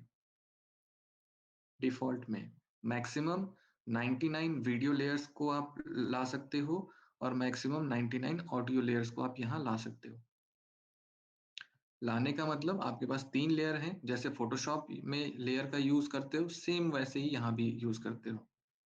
जो सबसे ऊपर होगा वो सबसे पहले दिखेगा, मतलब अगर मैं यहाँ रख दूं, तो जो ऊपर है वो आपको ऊपर नजर आ रहा है, जो नीचे है वो आपको नीचे नजर आ रहा है। अब आपके पास वीडियो 1, 2 और 3 है, तो ये 3 दिखा रहे हैं। आपको एडिशनल लेयर चाहिए, आपको जस्ट ऊपर ड्रैग कर देना है, एडिशनल चौथा लेयर आ गया। इमेज को साउंड की तरफ लेके जाओगे, उस इमेज के अंदर साउंड तो है नहीं, साउंड नहीं आएगा। ये इंपोर्ट भी यहाँ नहीं होगा, मतलब मैं उठाकर अगर यहाँ रखूं तो नहीं आएगा। ये सर ये ऊपर क्या लेके गए थे मतलब? हमारे पास पहले 3 लेयर थी ना वीडियो की, जैसे ऑडियो की 3 लेयर हैं, 1 2 3। अब दिख रहे हैं? Yes sir. अब तो दिख रहा होगा, ठीक है। तो हमारे पास वीडियो की कितनी लेयर हैं, 1 है, 2 है, 3 है एंड 4 है। अब आपको काम करते करते आपको लगा कि नहीं, अब आपको एडिशनल एक और लेयर चाहिए, तो इसको उठाओ और ऊपर ड्रैग कर दो, एक और लेयर आ जाएगा, वीडियो 5 आ गया, ठीक है। और सर ऐसे ऑडियो चाहिए तो नीचे वो कर दो? बस नीचे करते जाओ, लेयर जनरेट होते जाएगा।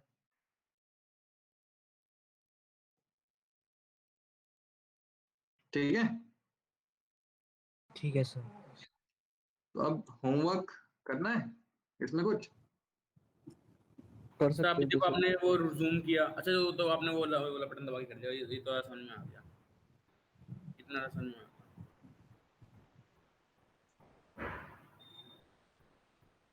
हाँ सर, होमवर्क।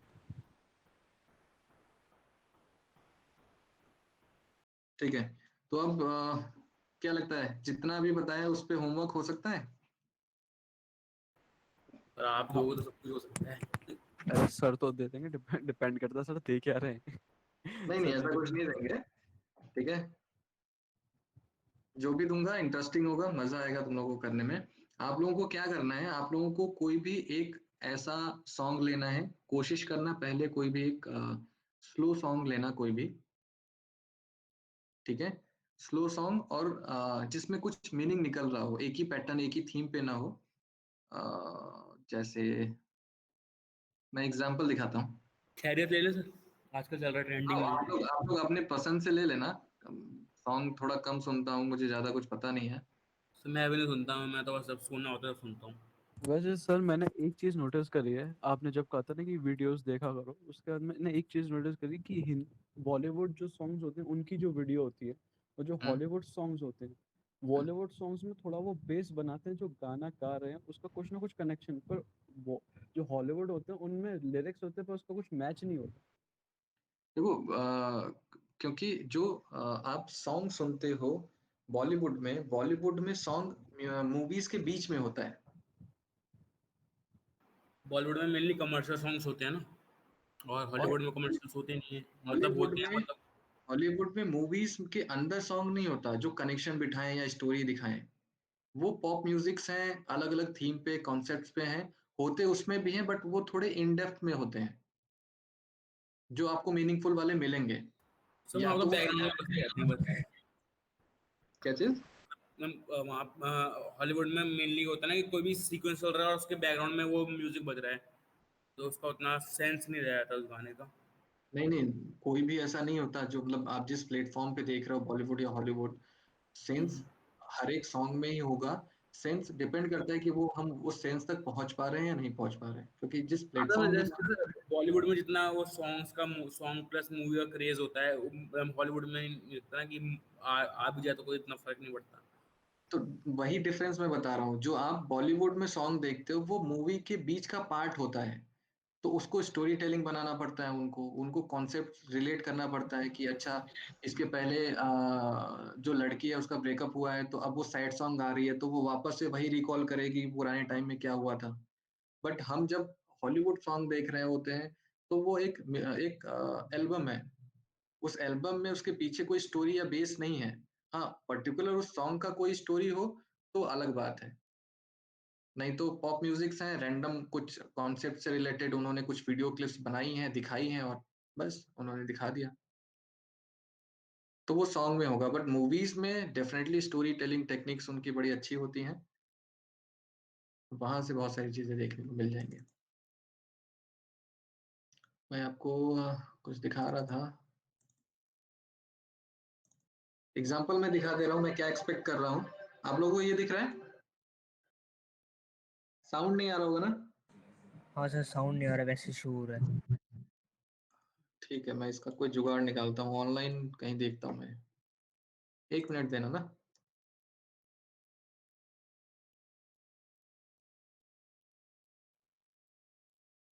सर अपना फोन अटैच कर लो इसके साथ, उसमें आ जाएगी आवाज।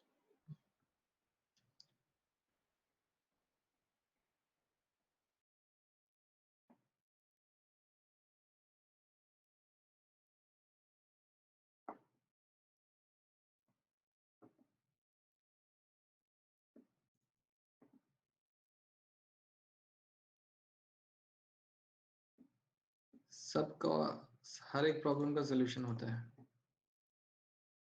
हो गया?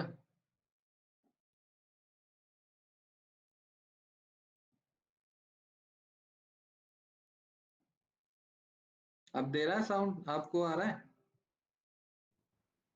अभी साउंड शुरू हुआ है सर?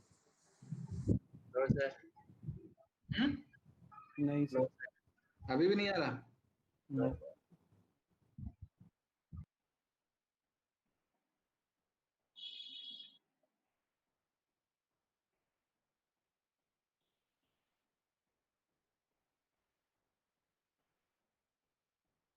इसमें भी देते हैं ना लिंक, कहाँ कॉपी करूंगा? अच्छा मैसेज में कर देता हूँ।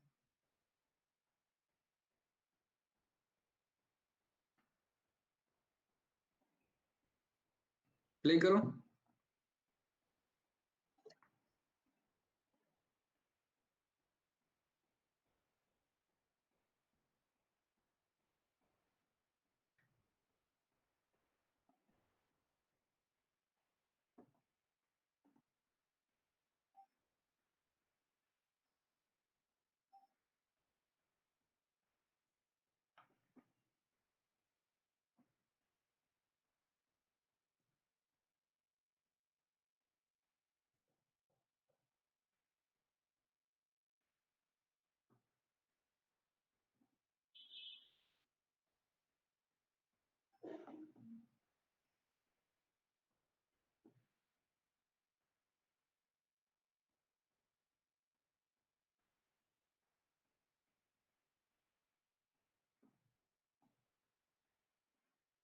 सुन लिया?